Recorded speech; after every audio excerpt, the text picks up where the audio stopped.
আসসালামু আলাইকুম everyone. Welcome to my channel sparkle by Sanjida.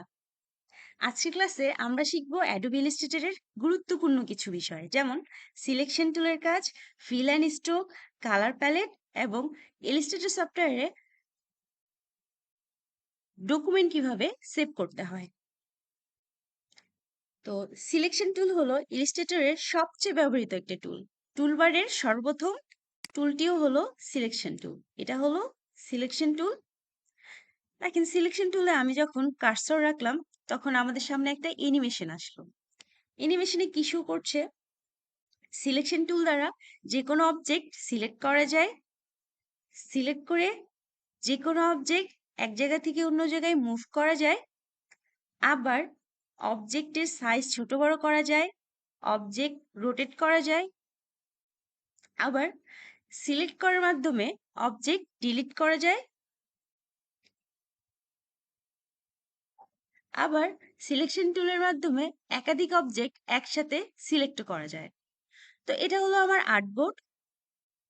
Select করার জন্য আপাতত আমার আর্টবোর্ডে কোনো অবজেক্ট নেই, তো এই জন্য আমি রেক্টেঙ্গেল টুল নিয়ে মাউস ড্র্যাগ করে একটা রেক্টেঙ্গেল ড্র করে নিলাম। আবার সিলেকশন টুলে চলে যাই।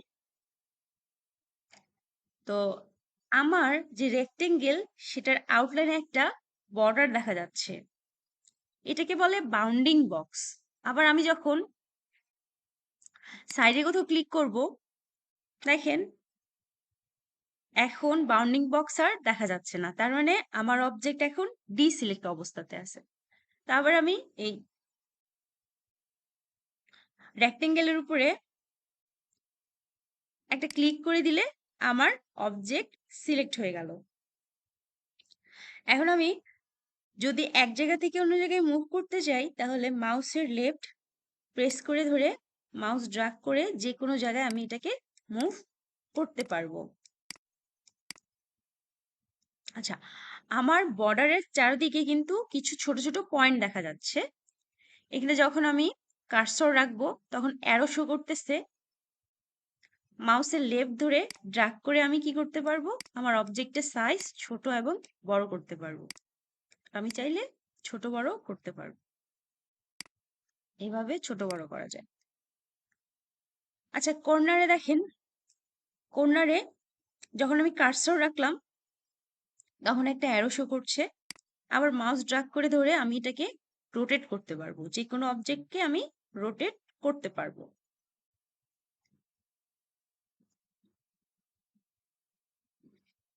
সিলেকশন টুল দিয়ে আবার আমি একাধিক অবজেক্টও একসাথে সিলেক্ট করতে পারবো। তো আমার এখানে একাধিক অবজেক্ট নাই, আমি আবার রেক্টেঙ্গেল টুলে চলে গেলাম। মাউস ড্র্যাগ করে আবার একটা রেক্টেঙ্গেল ড্র করে নিলাম।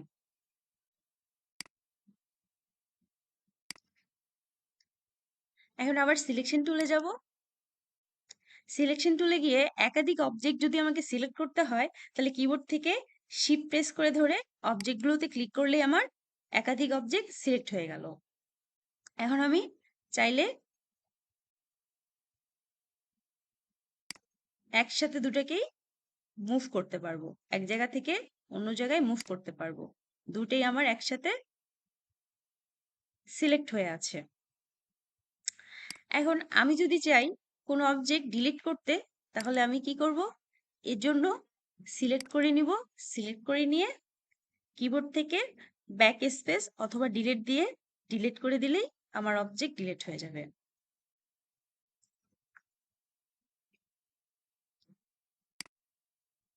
এখন আসি ফিল অ্যান্ড স্ট্রোক কি।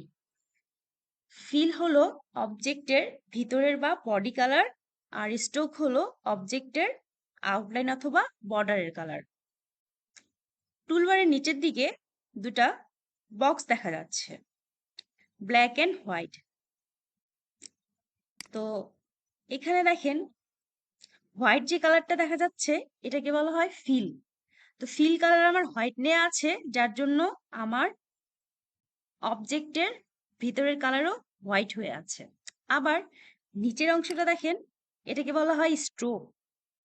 স্ট্রোকের যে কালারটা সেটা কিন্তু ব্ল্যাক। আমি যদি একটু জুম করি,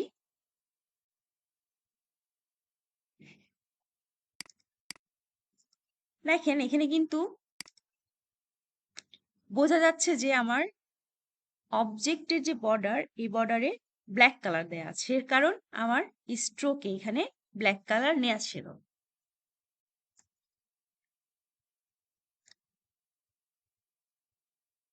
আমরা জানি যে হ্যান্ড টুল দিয়ে আমরা আর্টবোর্ডটাকে মুভ করতে পারি। এই হ্যান্ড টুলের কিবোর্ড শর্টকাট কি হলো space bar. Space bar press করে ধরে রাখতে হবে আর মাউস ড্র্যাগ করে আমার আর্টবোর্ডটাকে আমি মুভ করতে পারি, এভাবে মুভ করতে পারি। আচ্ছা, এখন আমি যদি চাই যে আমার ফিল কালার চেঞ্জ করতে, তখন আমি কিভাবে করব? আমার ফিল কালার যদি চেঞ্জ করতে হয় তখন ক্লিক করে ফিলটাকে উপরে আনতে হবে। আমি যে কালারটাই চেঞ্জ করতে চাই না কেন, আমাকে সেটা উপরে আনতে হবে। ফিল যদি আমি চেঞ্জ করতে চাই তাহলে ফিলটাকে ক্লিক করে উপরে আনতে হবে। আবার আমি যদি স্ট্রোক চেঞ্জ করতে চাই তাহলে আমাকে ক্লিক করে মাউসে ক্লিক করে স্ট্রোকটাকে উপরে আনতে হবে। তো আমি এখন ফিল কালার উপরে নিয়ে আসি, ফিলটা আমি চেঞ্জ করব। এজন্য ফিলের উপরে ডাবল ক্লিক করলেই আমার সামনে কালার প্যালেট চলে আসবে। কালার প্যালেটে আমি একটা গ্রেডিয়েন্ট কালার দেখতে পাচ্ছি, এটাকে বলা হয় কালার স্পেকট্রাম। কালার স্পেকট্রাম থেকে আমি আমার পছন্দ মতো কালার আনতে পারবো। এটা হলো কালার। দেখেন কালারের লেফট পাশে উপরের অংশ হোয়াইট এবং নিচের অংশ ব্ল্যাক দেখা যাচ্ছে। এর কারণ কি? এর কারণ হলো একটা কালারকে সর্বোচ্চ লেভেলে যখন লাইট করা হয় তখন সেটা হোয়াইট হয়ে যায়, আবার সর্বোচ্চ লেভেলে যখন ডার্ক করা হয় তখন সেই কালারটি ব্ল্যাক হয়ে যায়। তো এখন এই কালারে ক্লিক করে আমার যে কালার প্রয়োজন আমি সেরকম কালার নিয়ে ওকে করে দিব। আচ্ছা, আমার অবজেক্ট দেখেন সিলেক্ট করা ছিল না, যার জন্য কিন্তু আমার ফিল কালারটি আসে নাই। এই জন্য আমাকে অবজেক্ট সিলেক্ট করে নিতে হবে, দেন ফিলে ডাবল ক্লিক করে কালার প্যালেট আনতে হবে। তারপর এখান থেকে আমাকে কালার নিয়ে ওকে করে দিলেই আমার ফিল কালার চলে আসলো। এখন আমি স্ট্রোক কালার চেঞ্জ করতে চাই। স্ট্রোক কালার কিভাবে চেঞ্জ করব?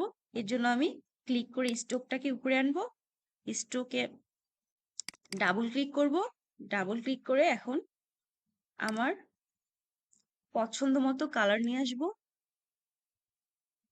কালার চুজ করে নিব, ওকে করে দিলেই আমার ফিল কালার কিন্তু চলে আসছে। আচ্ছা, বোঝানোর জন্য আমি স্ট্রোকটাকে একটু বাড়িয়ে দিই। এখন দেখেন, এখন বোঝা যাচ্ছে যে আমার স্ট্রোকে ইয়েলো কালার নেওয়া ছিল, যার জন্য ইয়েলো কালার চলে আসছে। ফিল অ্যান্ড স্ট্রোকের নিচে কিছু অপশন দেখা যাচ্ছে।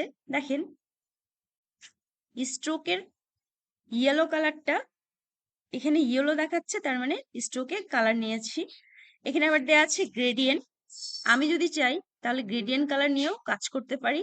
আবার আমি যদি কালার না রাখতে চাই, আমি যদি স্ট্রোক অথবা ফিলে কোনো কালার না রাখি, তখন এখানে নান অপশন দেয়া আছে, নানে ক্লিক করলেই আমার কালারটি নান হয়ে যাবে। দেখেন স্ট্রোকে আমি নান করে দিয়েছি, যার জন্য স্ট্রোকে আর কোনো কালার দেখা যাচ্ছে না।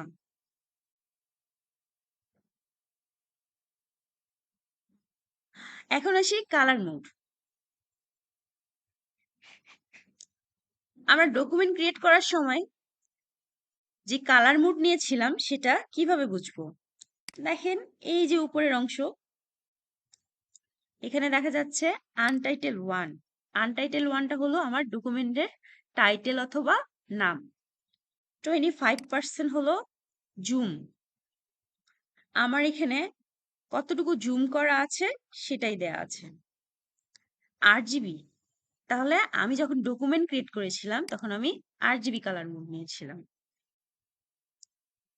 তো এখন আমাকে কি করতে হবে? উইন্ডোতে গিয়ে কালার প্যালেট আনতে হবে। কালার প্যালেটে গিয়ে এই যে মেনু আছে, কিছু দাগ দেয়া আছে লেফট পাশে, এটা হলো মেনু। মেনুতে গিয়ে 8 GB মোড সিলেক্ট করে দিতে হবে।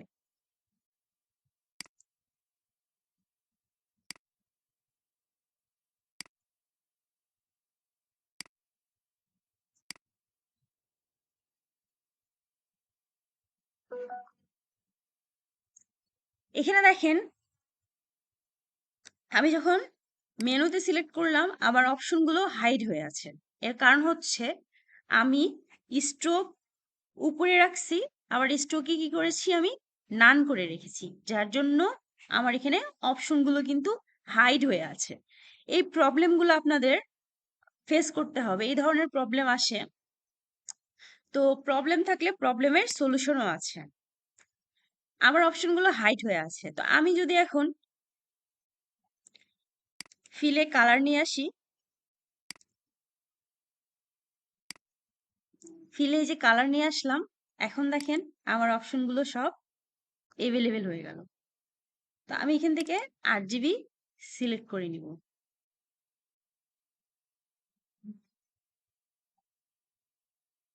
এখন আমি যে একটা ডিজাইন করলাম, এই ডিজাইনটাকে সেভ করব কিভাবে? অ্যাডোবি ইলাস্ট্রেটরে আমরা যে কাজগুলো করে থাকি সেটা হলো vector base. Adobe Illustrator vector base একটা সফটওয়্যার। তো এখানে বিভিন্নভাবে ফাইল সেভ করা যায়।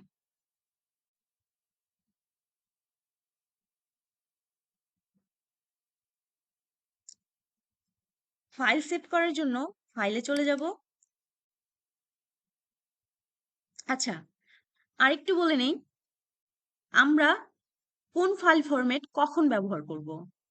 আমরা যদি ক্লায়েন্টকে দেখানোর জন্য আমাদের ফাইল সেভ করি, তখন আমরা জেপিজি ফাইল ফরম্যাট ব্যবহার করব।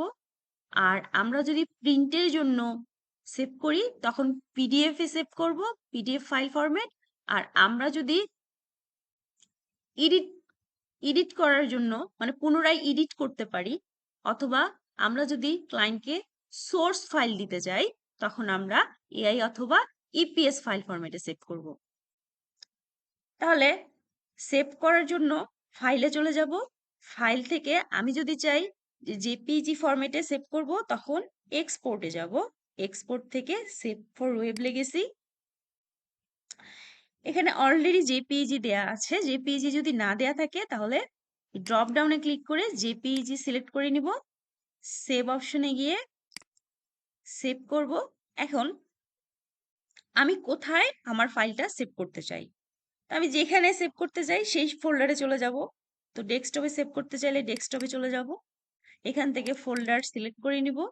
দেন আমার এখানে যে নামটা দিয়ে আমি ডকুমেন্ট ক্রিয়েট করছিলাম সেই নামটা দেখা যাচ্ছে। আমি চাইলে আমার ফাইলের টাইটেল অথবা নাম আবার এখানে দিয়ে দিতে পারি, অন্য যে কোনো দিয়ে সেভ দিলেই আমার ফাইলটি সেভ হয়ে যাবে। এখন আমি যদি চাই যে প্রিন্ট করার জন্য আমার ডকুমেন্টটা সেভ করব, তাহলে আবার ফাইলে চলে যাব। ফাইল থেকে সেভ এস, সেম ওয়ে এখানে চাইলে আমি টাইটেল অথবা নেম চেঞ্জ করে দিতে পারি। চেঞ্জ করার পরে আমি এখানে ক্লিক করব। ক্লিক করে পিডিএফ সিলেক্ট করব। সিলেক্ট করে সেভ দিলেই আমার পিডিএফ এ ফাইল ফরম্যাট সেভ হয়ে যাবে। এখন আমি যদি চাই যে আমি এডিট করতে পারবো বা আমি সোর্স ফাইল আমার ক্লায়েন্টকে সেন্ড করব, সেক্ষেত্রে আমি কোন ফাইল ফরম্যাটে সেভ করব? সেক্ষেত্রে আমি এআই অথবা এই যে এআই ফাইল ফরম্যাটে আমি সেভ করতে পারি। আবার আমি চাইলে ইপিএস ফাইল ফরম্যাটেও ডকুমেন্ট সেভ করতে পারি। এখন আসি আমি কখন এআই আর কখন ইপিএস সিলেক্ট করব। আচ্ছা, এআই আর ইপিএস এর মধ্যে পার্থক্য হলো এআই এর তুলনায় ইপিএস একটু বড়, সাইজের দিক দিয়ে বড় না, স্কেলের যে ব্যাপারটা আছে স্কেলের দিক দিয়ে বড়। আরেকটা গুরুত্বপূর্ণ বিষয় হলো আমি যখন কাজ করব, যখন ডিজাইন ক্রিয়েট করব, আমরা সবসময় কি করব, কন্ট্রোল কিবোর্ড থেকে কন্ট্রোল এস প্রেস করে আমাদের ডিজাইনটা সেভ করব। তা না হলে ইলেকট্রিসিটি কোনো প্রবলেম হলে আমাদের ক্রিয়েট করা ডিজাইন কিন্তু পুরোটাই ডিলিট হয়ে যাবে, আবার নতুন করে কাজ করতে হবে। তো এই জন্য সবসময় আমরা কন্ট্রোল এস ব্যবহার করতে যেন না ভুলি। তো আজকের মতো এতটুকুই। নেক্সট ভিডিওতে আমরা শিখবো আহ,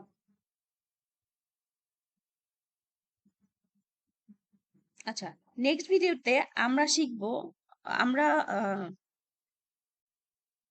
কিভাবে করে শেপ নিতে হয়। তো আমার ভিডিওগুলো আপনাদের ভালো লাগলে অবশ্যই লাইক কমেন্ট করতে ভুলবেন না। চ্যানেলটি সাবস্ক্রাইব করে এবং বেল আইকন প্রেস করে আমার পাশে থাকবেন নেক্সট ভিডিওর জন্য। সবাইকে অসংখ্য ধন্যবাদ। আসসালামু আলাইকুম।